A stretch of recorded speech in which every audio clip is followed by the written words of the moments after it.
Alright, so now that we know what an acid and a base is, and we know what conjugate acid-base pairs are, we need to start talking about how we can determine or indicate what the acid strength might be. And so one of the things that we sort of alluded to in that video was that acid and conjugate base strengths are tied together somehow. And in particular, when we have a very strong acid, the conjugate base will be very, very weak.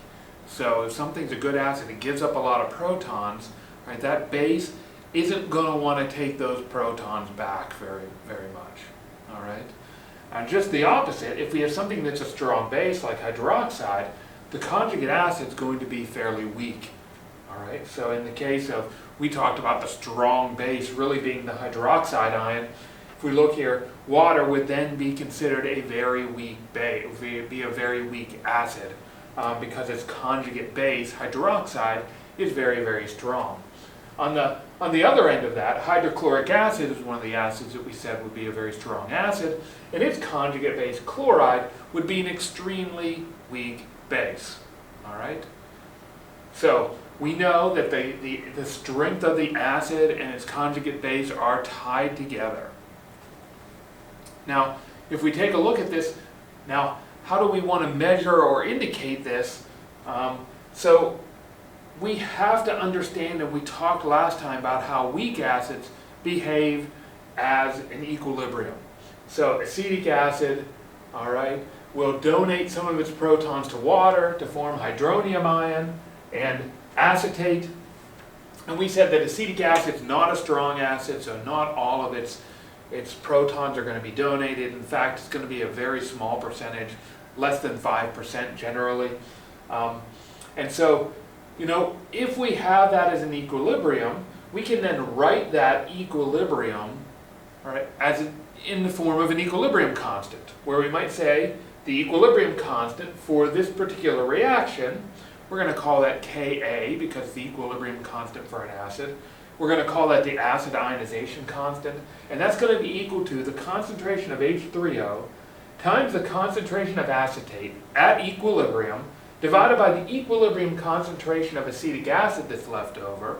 Right? It's going to give us that value of that Ka, that acid ionization or dissociation constant for that particular weak acid. The stronger the acid is, the larger the Ka is. So in other words, if that acid's really, really strong, it's going to produce a lot of products. These concentrations will be high, and this one will be small or low, and so that ratio between them will be very large. So the larger the Ka, the stronger the acid will be.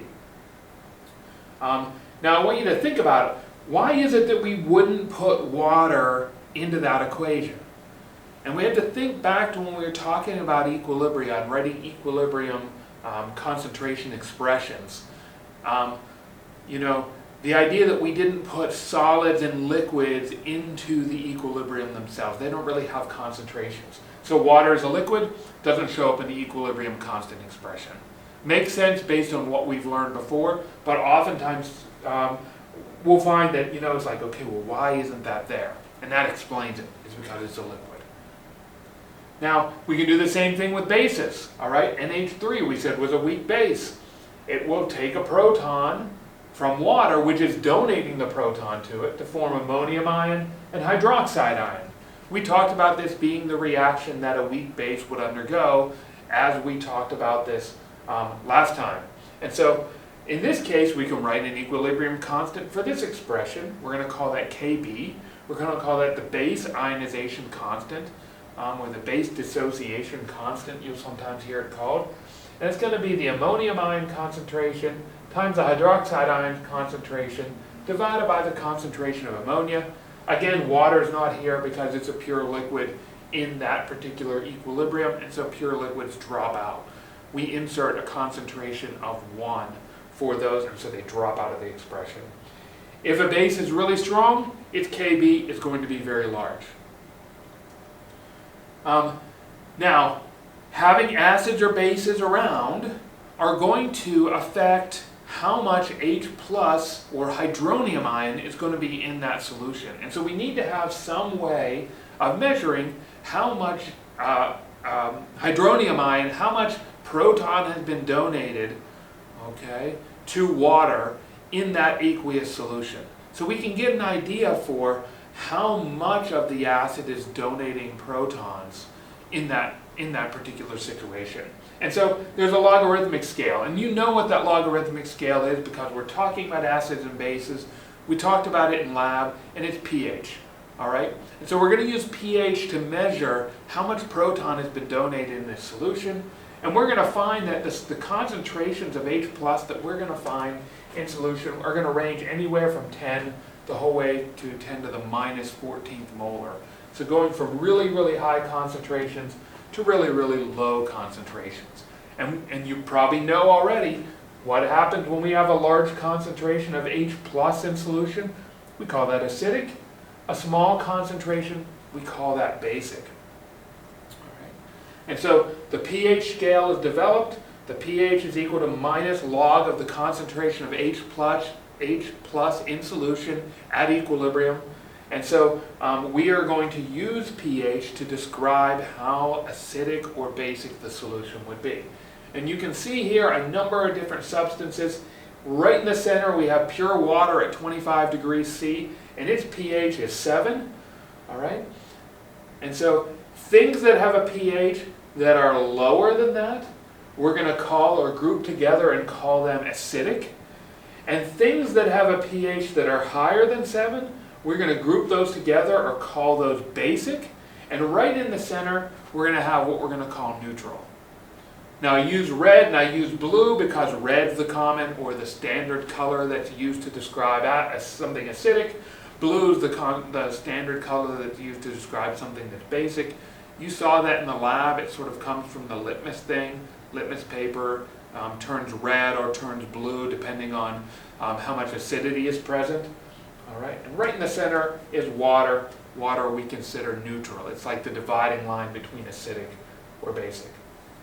Now, we want to think a little bit about water here, okay? And we find that, we have this reaction where we have acetic acid and we have water being the base, being the proton acceptor.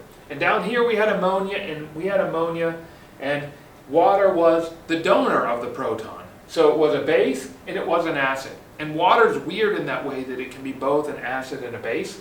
And it's important for us to understand this because this is going to determine or have some bearing on how we measure or how we determine the pH in solution. And how and we're just going to use that later in a calculation. Or when we want to be able to calculate what the pH of a solution is, it's important to understand that water can be both an acid or a base. And where that comes into play is, okay, if we have one water molecule being an acid and we have one being a base, then we end up with H3O and we end up with OH minus. So in this case, water, all right, is being an acid and it's got its conjugate base. And in this case, we have water being a base, and then we have its conjugate acid, is H3O. And so it can be both a base and it can be an acid.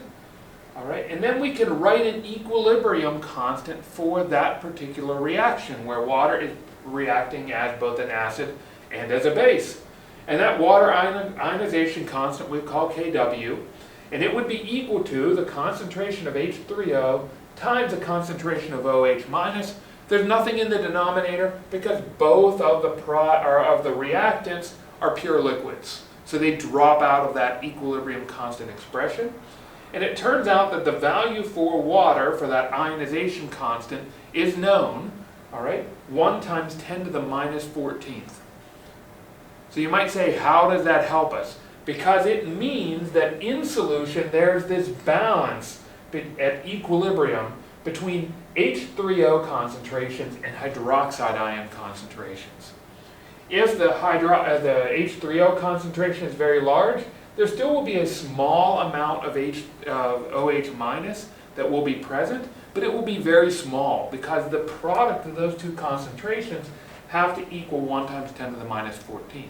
On the other hand, if we have something that is very basic, it produces a very large concentration of OH minus at equilibrium, then the H3O concentration will be very small. So these two things are sort of in this balance, and they're balanced by the fact that the Kw is 1 times 10 to the minus 14th. And so we talked about the idea of this logarithmic scale. You can do this not only for pH, you can do it for pOH, for the concentration of hydroxide ion, where the pOH is equal to the minus log of the hydroxide ion concentration. This is really exactly the same as what we saw back here, all right? We're just saying that we can write an expression like this not only for H+, which is in water at equilibrium, but we can also write it for hydroxide ion concentration, which is in any aqueous solution at equilibrium, even though it could be in a very small amount. So we've got a pH expression and a pOH expression, all right? Now it's important to understand that in water, because that Kw is 1 times 10 to the minus 14, the pH plus the pOH, when you add them together, have to equal 14. So if we have a very low pH, a pH of 1, all right, pH of 1 would be very acidic solution. The pOH would have to be 13. It would have to be very high, meaning there's a very low or small concentration of hydroxide ion in that solution because it's very acidic. So we can use this when we have an aqueous solution. If we know the pH, we can determine the pOH. If we have the pOH, we can determine the pH. That sort of gives you an idea of how we use parameters to describe the strength of an acid, and in particular weak acids and weak bases.